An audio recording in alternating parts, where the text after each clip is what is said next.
Well, much of Ontario will move into the second stage of reopening this week, and Ottawa is planning it plans fines and jail time for false claims for income support.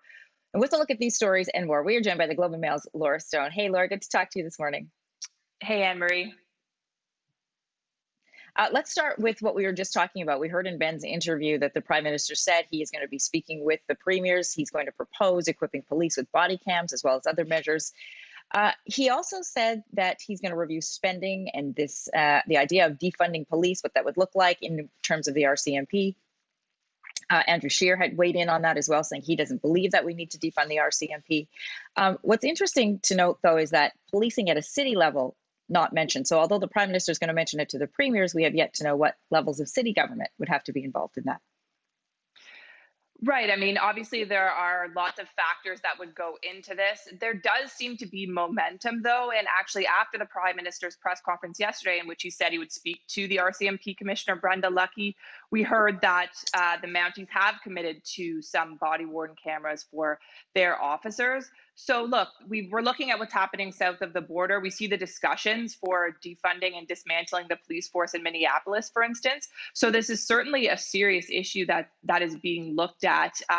In terms of what city budgets and what certain cities would go for, we know that this discussion is happening across Canada. But I think when you hear the Prime Minister, the highest office in the land, say that there is systemic racism, talk about police brutality, it does set the tone. So it's certainly a conversation, a legitimate conversation that is happening right now.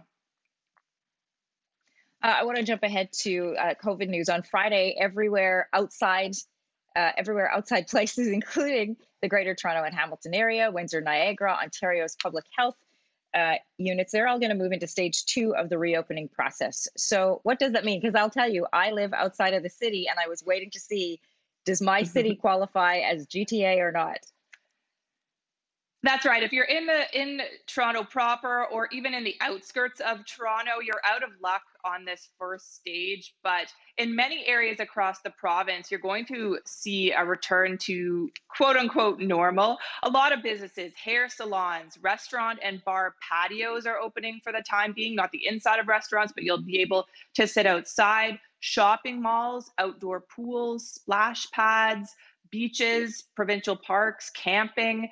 A lot of activities are opening as a part of this stage 1. But if you're in Toronto, in some of the border towns like Niagara or Windsor, or in an area called Haldimand, Norfolk in Ontario, where there's been outbreaks on farms, you're going to have to wait. And what the government is going to do is announce every Monday which regions are allowed to move forward to stage 2. So you'll be given a few days notice. But Premier Ford has decided to take this regional approach because of the high numbers of cases in Toronto proper.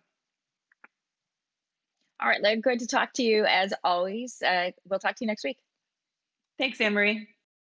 Thanks for watching. If you like this, be sure to subscribe here. And you can check out more Your Morning videos right here.